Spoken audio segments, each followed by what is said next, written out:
할렐루야. 참 한자마다 참 의미 있게 들립니다. 어느 할아버지 목사님이 열심히 설교를 하고 있었습니다. 그런데 청중들의 반응이 시원치가 않았습니다. 졸기도 하고 좌우로 살피기도 하고 시계를 보기도 하며 성경을 여기저기 뒤적뒤적 하면서 딴청을 하고 있었습니다. 목사님이 맥이 빠지기 시작합니다. 그런데 문득 앞자리에 보니까 한 분이 계속 울고 말씀을 듣고 있습니다. 그분은 나이가 많은 할머니였습니다. 눈물을 닦으면서 설교를 듣고 있었습니다. 이에 목사님은 힘을 얻어 용기를 내어 계속해서 설교를 합니다.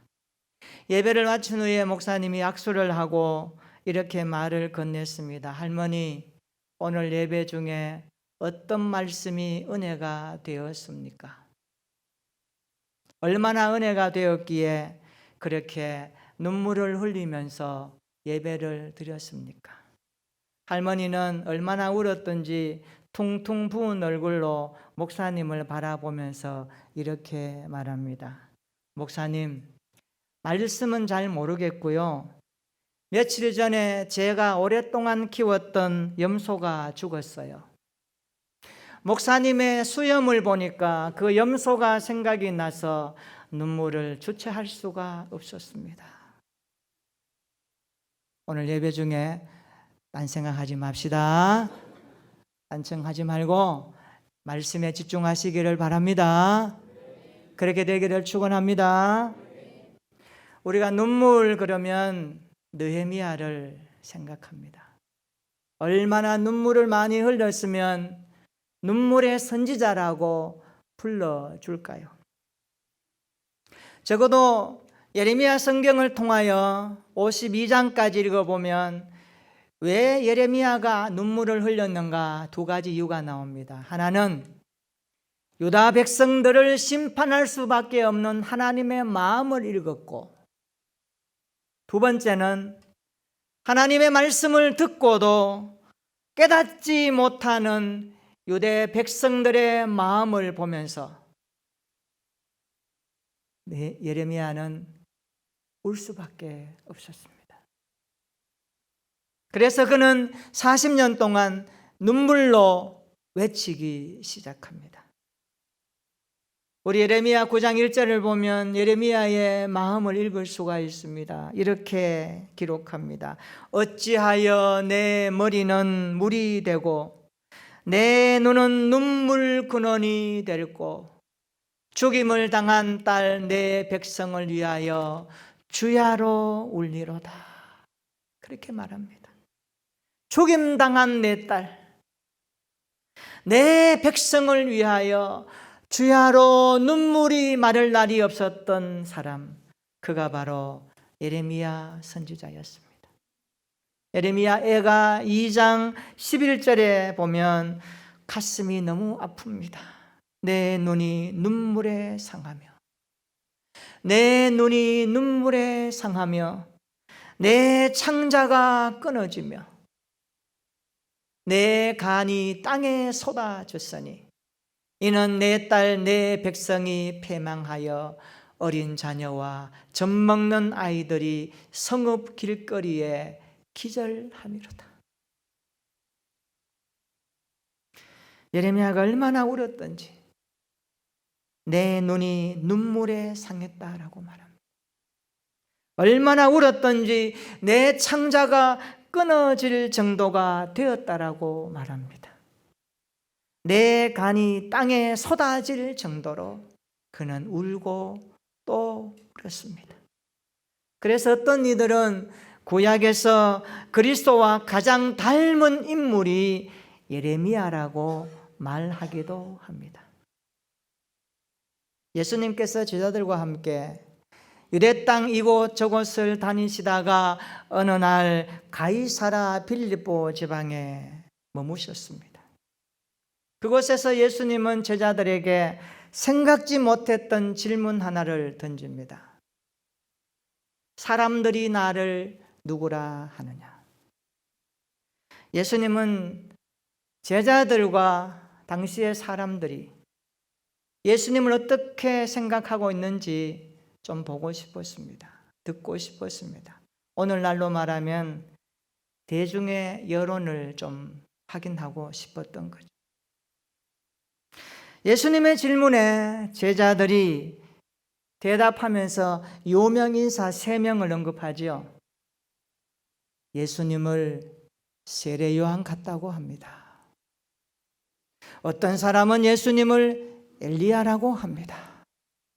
어떤 사람은 예수님을 예레미야 같은 선지자 중에 한 사람이라고 합니다. 그렇게 말해요. 예레미야를 언급합니다. 사람들이. 왜 그럴까요? 예레미야 시대에 그 흘렸던 눈물. 그러니까 예수님 시대에 예수님을 예레미야와 같은 선지자 중에 하나라고 말했던 것은 뭘 말할까요? 실제로 예수님이 이 땅에 오셨을 때 어떤 사람들은 예레미야가 다시 태어난 것이다 라고 그렇게 생각했던 당시의 모습을 확인하는 겁니다. 예레미야의 눈물과 예수님의 눈물이 오버랩되는 겁니다. 예루살렘 앞길을 멍에를 메고 걸었던 그 예레미야의 모습이 예수님의 멍에와 오버랩되었던 겁니다. 그래서 사람들이 예수님을 누구라고 할 때에 예레미야 같다라고 말했던 겁니다. 우리가 예레미야 성경 읽어보면 예수님의 마음을 깊이 묵상하는 통로가 됩니다. 예레미야의 눈물을 묵상하면 예수님의 눈물을 알게 됩니다. 예레미야는 남유대 16대 왕 요시야 왕으로 시작해서 20대 시드기야 왕까지 5 왕이 다스리는 40년의 통치 기간 동안 오랫동안 선지자로서 사명을 감당했던 사람이 예레미야 선지자입니다. 애국과 바벨론에 시달리고 있던 남유다가 고통과 고난 속에 있을 때에 하나님의 말씀을 대언했던 사람이 예레미야 선지자였습니다. 하나님께서 예레미야를 열방의 선지자로 부르실 때에 유대의 불빛은 꺼져가기 시작합니다. 종국을 향하여 나아가는 시대여 되었습니다. 백성들은 하나님을 떠나서 배교했고 우상에게 절하며 잘못된 예배로 드리고 있었고 도덕적으로 성한 곳이 없이 타락의 길로 걸어가고 있었습니다. 이런 시대에 하나님은 예레미야에게 말씀하는 겁니다. 예레미야 1장 4절과 5절을 한번 읽어볼까요? 예레미야를 부르시는 하나님의 말씀입니다. 한번 읽어볼까요? 예레미야 1장 4절 5절 시작. 여호와의 말씀이 내게 임하니라. 이르시되 내가 너를 모태에서 짓기 전에 너를 알았고 내가 배에서 나오기 전에 너를 성별하였고 너를 여러 나라의 선지자로 세웠노라 하시기로. 아멘. 이 말씀에서 보면 예레미야의 생애와 소명에 대한 7가지 특징을 알 수가 있습니다. 먼저 하나님은 예레미야를 알고 계신다라고 말씀합니다. 내가 너를 모태에서 짓기 전에 알았고 라고 말씀하십니다. 예레미야를 알고 계시는 하나님, 우리도 알고 계시는 하나님, 오늘 그 하나님을 찬양합니다. 하나님은 전지하신 하나님이십니다. 두 번째로 하나님은 예레미야를 구별하십니다. 내가 너를 성별하였고. 하나님께서 사람을 아무나 부르지 않더라고요. 적어도 하나님께서 부르실 때는 구별하여 부르십니다. 오늘 저와 여러분들을 성도의 반열에 불러주신 하나님을 찬양합니다. 구원의 반열로 불러주신 하나님을 예배합니다. 이 하나님 우리를 성별하셨다는 것에 대해서 얼마나 큰 은혜가 되는지 모릅니다. 세 번째, 하나님은 예레미야를 선지자로 세우십니다. 내가 너를 여러 나라의 선지자로 세웠노라. 네 번째, 하나님은 예레미야를 보내십니다. 파송하는 거죠. 세상으로 파송하는 겁니다. 내가 너를 누구에게 보내든지 7절에 말씀하고 있습니다. 7절에. 다섯째로 보시면 하나님은 예레미야에게 명령하십니다. 7절 보십시오. 내가 내게 무엇을 명령하든지 너는 말할지니라. 이 선지자의 사명은 하나님의 말씀을 그대로 전하는 겁니다. 하나님의 명령을 전하고 심판을 전하고 징계를 전하고 책망을 전하는 것이 선지자의 본연의 사명입니다. 여섯째 보십시오. 8절에 너는 그들 때문에 두려워하지 말라라고 하시면서 예레미야를 담대하게 하십니다. 담대하게 하시죠. 이 선지자는 담대해야 되거든요. 일곱 번째 9절에 보면 하나님은 예레미야를 통하여 말씀하십니다. 내가 내 말을 내 입에 두었노라. 그러니까 당시에 이 선지자가 전하는 하나님의 말씀을 얼마나 무겁고 중하게 여겨야 되는지를 오늘 이 구절을 통하여서 알 수가 있습니다. 하나님은 예레미야를 알고 구별하여 선지자로 세우십니다. 그리고 보내시는 하나님이십니다. 그리고 명령하시면서 담대하라 용기를 주시고 그의 입을 통하여 하나님의 뜻을 나타내기 원하십니다. 이처럼 하나님께서 예레미야의 입을 통하여 말씀하실 때 예레미야 성경을 보면 환상과 비유라고 하는 것을 사용하여 하나님이 전달하시는 것을 우리가 확인하게 됩니다. 예레미야 성경에 보면 10가지 정도 환상 및 비유가 나옵니다. 첫째는요, 살구나무까지 환상이 나오고요. 예레미야 1장에 나오고, 오늘 본문이 나와 있는 끓는 가마 환상이 나옵니다. 그리고 세 번째, 석은 뱃띠 비유가 예레미야 13장에 나옵니다. 그리고 토기장이와 진흙 비유, 우리가 잘 아는 예레미야 18장에 나오죠. 그리고 깨어진 옹기 비유가 예레미야 19장에 나옵니다. 무화과 두 강줄이 비유가 24장에 나오고, 줄과 멍의 비유가 27장부터 28장까지 나오고, 32장에 보면 토지를 매입하는 비유를 통하여서 하나님이 말씀하십니다. 그리고 43장에 보면 진흙에 감춘 돌 비유를 통하여서 말씀하시고, 51장에 보면 강 속에 버려진 책 비유를 통하여 하나님이 말씀하십니다. 예레미야 1장 11절부터 시작하는 오늘 살구나무가지 환상은 이스라엘을 심판하시는 중에도 남은 자들을 보호하시겠다는 메시지를 담고 있고요. 오늘 본문에 들어가 있는 끓는 가마 환상, 이것 한번 읽어보겠습니다. 우리 13절 한번 읽어볼까요? 13절 시작. 여호와의 말씀이 다시 내게 임하니라. 이르시되 내가 무엇을 보느냐 대답하되 끓는 가마를 보나이다. 그 윗면이 북에서부터 기울어졌나이다 하니. 아멘. 예레미야는 물이 가득 담긴 가마가 끓고 있습니다. 그런데 이 가마가 기울어져 있는 것을 봅니다. 고대 사람들은요, 끓는 가마는 맹렬한 전쟁을 상징하는 것으로 이해했습니다. 맹렬한 전쟁이 일어나는구나, 그렇게 이해하는 겁니다. 흥미로운 것은 이 끓는 가마가 북에서부터 기울어져 있다는 것입니다. 그렇죠? 가마가 끓을 때에 바로 이렇게 세워져서 끓으면 괜찮은데 기울어져 끓으니까 물이 넘칩니까? 안 넘칩니까? 넘치게 되는 거예요. 그걸 지금 예레미야가 보는 겁니다. 그 윗면이 북에서부터 기울어졌나이다. 세번역 성경에는 이 구절을 그 솟태물이 북쪽에서부터 넘쳐 흐르고 있습니다, 이렇게 번역을 했습니다. 그 솟태물이 북쪽에서부터 넘쳐 흐르고 있습니다. 굉장히 실제적이죠. 그런데 이 부분은 어떻게 해석해야 될 것인가?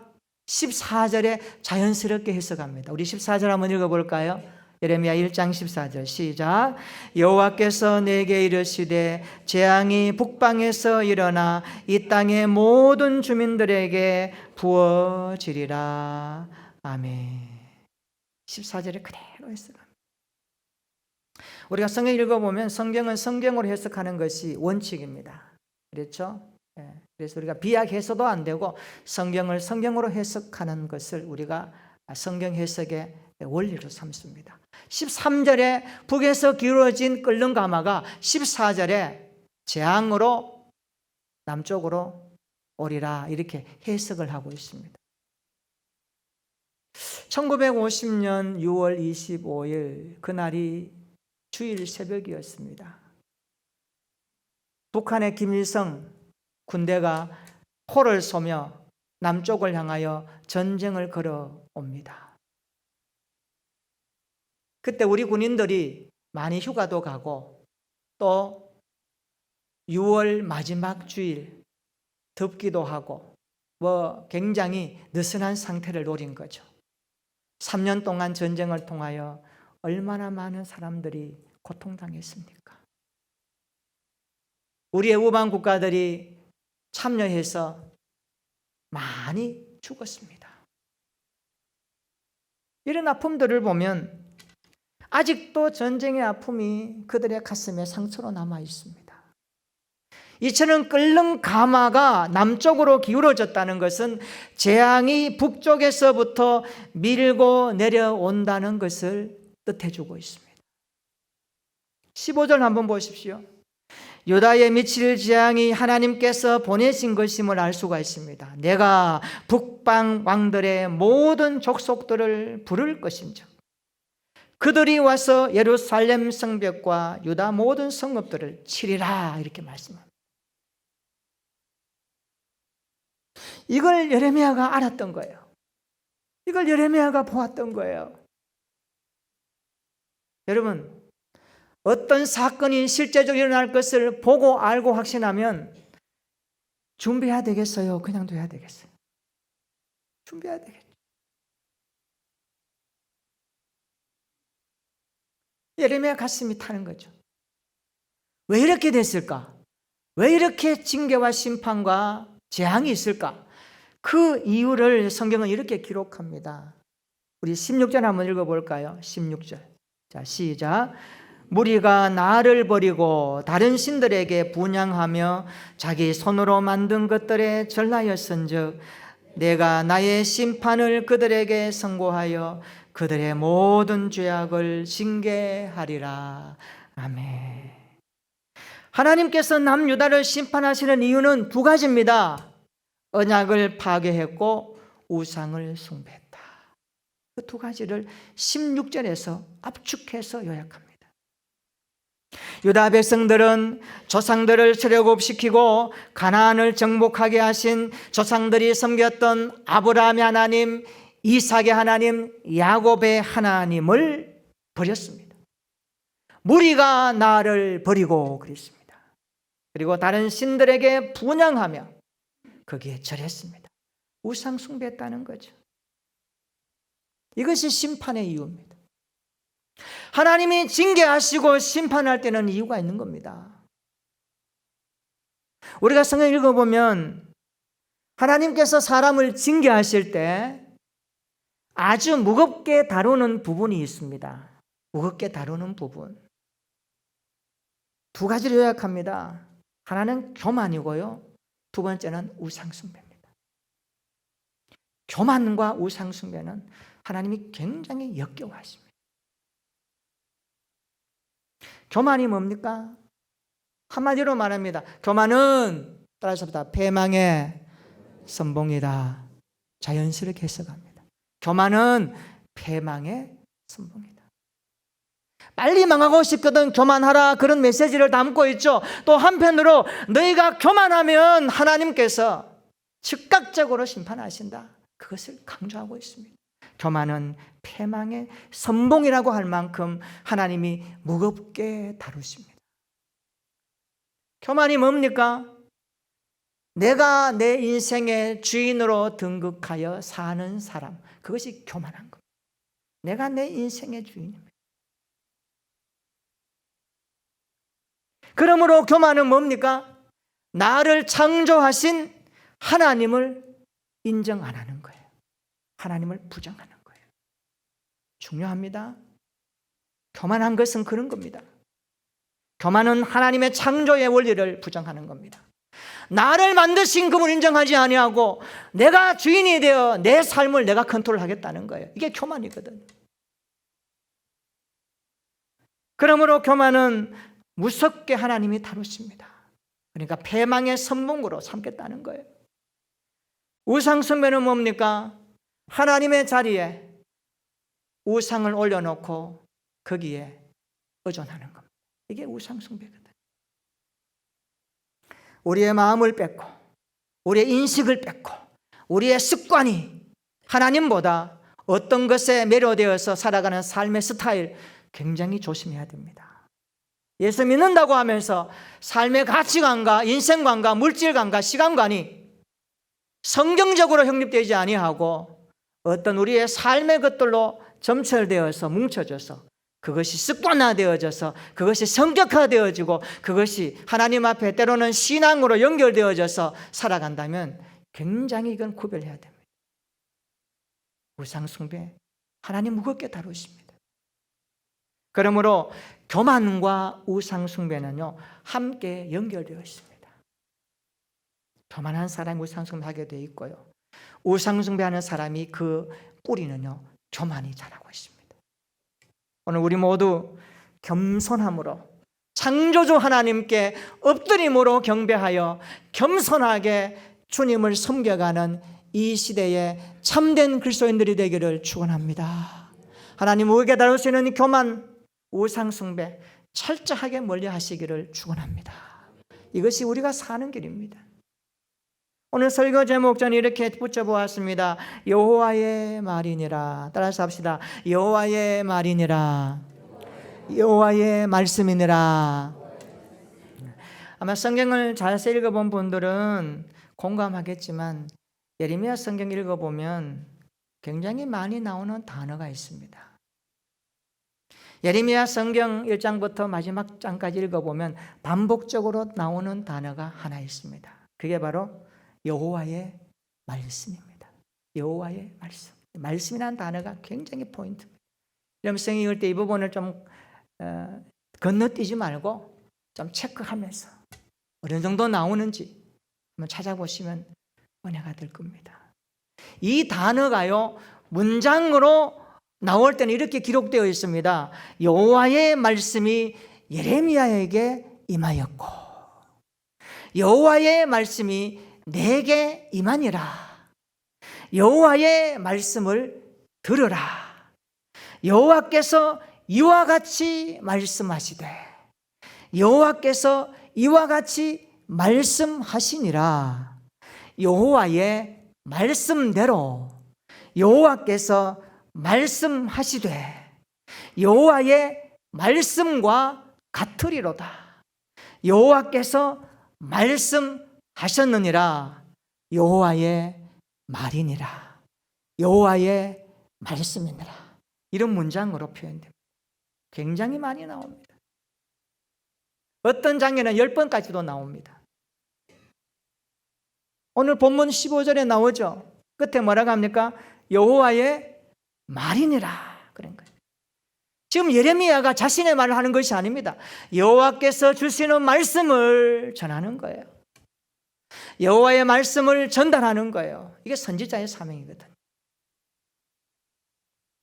왜 선지자 예레미야는 40년 동안 계속적으로 여호와의 말이니라 여호와의 말씀이니라 여호와께서 같이 말씀하시되 여호와의 말씀을 들으라 라고 외치고 또 외칠까요? 왜 그럴까요? 제가 말씀을 준비하면서 한 3가지로 요약이 되었습니다. 왜 여호와께서 반복해서 이렇게 말씀하실까? 왜 그럴까? 첫 번째 이유가 있습니다. 그것은 유대 백성들이 여호와의 말씀을 듣지 않고 있기 때문에 그렇습니다. 듣고 있지 않기 때문에. 그래서 또 말하는 겁니다. 여호와의 말씀이니라 여호와의 말이니라 여호와께서 말씀하시니라. 두 번째 이유는요, 여호와의 말씀이 그들에게 필요하기 때문에 또 외치고 외치는 겁니다. 여호와의 말씀이 필요하기 때문에. 세 번째는요, 여호와의 말씀만이 그들을 살리기 때문에. 그들을 살리기 때문에. 반복적으로 외치는 겁니다. 이게 예레미야 성경에 나오는 좀 특징이에요. 제가 원래 계속해서 1월 달에 왜 예레미야 성경을 통해서 말씀을 계속 전합니까? 원래 우리 주제가, 우리 표가 예레미야 성경과 연관되어 있기 때문에 그렇습니다. 우리를 주께로 돌이키소서. 우리를 주께로 돌이키소서. 이 시대를 향한 예레미야의 외침이고 하나님의 마음입니다. 우리가 이것을 예배로 듣고 기도로 듣고 개인이 묵상하면서 듣고 깨달아 정말 주께로 돌아가는 한 해가 되기를 축원합니다. 주께로 돌아갈 때 살고 주께로 돌아갈 때 회복되고 주께로 돌아갈 때 힘이 있는 줄로 믿습니다. 따라서 합시다. 말씀을 듣고 말씀 앞으로 돌아오면 살아납니다. 회복됩니다. 믿으시기를 축원합니다. 탕자를 한번 볼까요? 탕자가 아버지의 품을 떠났던 탕자, 그는 많은 고생을 하죠. 돈이 있을 때 친구가 따라 붙었습니다. 그러나 돈 떨어지니까 친구도 다 떠나갑니다. 이게 세상이에요. 여러분, 권력 있고 돈 있고 명예 있을 때 사람이 붙는 것 같죠? 그러나 실패해 보십시오. 내리막길 한번 가보십시오. 사람 다 떠나갑니다. 이게 세상의 이치예요. 탕자가 그것을 철저하게 경험하죠. 돼지우리 속에서 잠자야 하고 돼지가 먹는 쥐염 열매로 배를 채워야 하고 허덕이며 고생당합니다. 이게 아버지를 떠나면 이런 고생이 온다는 거예요. 그러나 어느 날 그는 아버지의 품을 그리워합니다. 아버지 집안에 있는 하인들을 생각합니다. 그 사람들은 먹을 것은 풍족하게 먹는데 나는 이게 뭔가? 나는 왜 이런 신세가 되었는가? 돌아보기 시작합니다. 그러면서 아버지의 품을 그리워합니다. 아버지의 그 품을 그리워합니다. 아버지의 품 속에는 평생 자기를 향하여 하셨던 사랑의 말씀이 남아있기 때문이죠. 얘야, 집 나가면 고생이란다. 너 왜 살림을 따로 날려 하니? 너 형과 함께 같이 있으면 안 되겠니? 조금씩 내가 살림을 내줄게. 아버지의 말도 듣지 않았습니다. 그러나 집 나오고 보니까 아버지의 품이 그리워진 거예요. 아버지의 말씀이 생각난 거예요. 그래서 그는 아버지에 향한 마음을 가지기 시작합니다. 아버지는요, 표현은 못해도 자식을 향한 사랑의 마음을 가지고 있다는 것을 아시죠? 이게 부모의 마음입니다. 내가 너 사랑한다. 내 너 위하는 거 알지? 그게 아버지의 마음에 갖고 있는 사랑 아닙니까? 탕자가 아버지의 품을 그리워했다는 것은 그 말씀이 생각나고 기억되었다는 거예요. 탕자가 아버지의 품이 그리워졌다는 것은 아버지의 말씀이 생각나고 언제나 사랑으로 말씀하셨던 아버지가 그리워지기 시작되었던 겁니다. 그래서 어느 날 결심을 합니다. 나 이대로 있다가 죽겠다. 아버지 집에 돌아가리라. 결심을 하고 행동하죠. 아버지라 부를 수 없어도 나를 품꾼의 하나로 서주셔도 괜찮아. 이런 결심으로 아버지 집으로 돌아오지 않습니까? 성경은 아버지 품으로 돌아온 탕자, 아버지의 말씀이 그리워 그 사랑이 그리워 돌아온 탕자를 더 이상 탕자라고 말하지 않습니다. 돌아온 탕자, 그는 아버지 품에서 기뻐하고 즐거워했다라고 성경이 말씀하고 있습니다. 그렇습니다. 아버지 품이 은혜입니다. 아버지의 말씀이 힘입니다. 아버지의 사랑이 우리에게 은혜입니다. 하나님께서 오늘 우리에게 왜 말씀하실까요? 오늘 저와 여러분들 하루하루 매일 여호와의 말씀을 어떻게 듣고 계십니까? 지금까지 믿음 생활하면서 여호와의 말씀에 어떻게 반응하고 계십니까? 여호와의 말씀을 그냥 스쳐 지나가는 바람처럼 흘러버리지는 않습니까?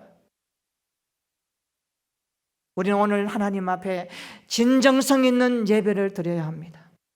한 말씀이라도 내 귀에 스쳐 지나가는 말씀이 아니라 내가 들은 그 말씀이 내 귀를 통하여 내 가슴으로 들어와 내 인격의 좌소에 착상되어져서 뿌리내려 그 말씀의 능력으로 살아내는 용기와 힘을 가질 수 있는 은혜 받는 시간 되기를 축원합니다.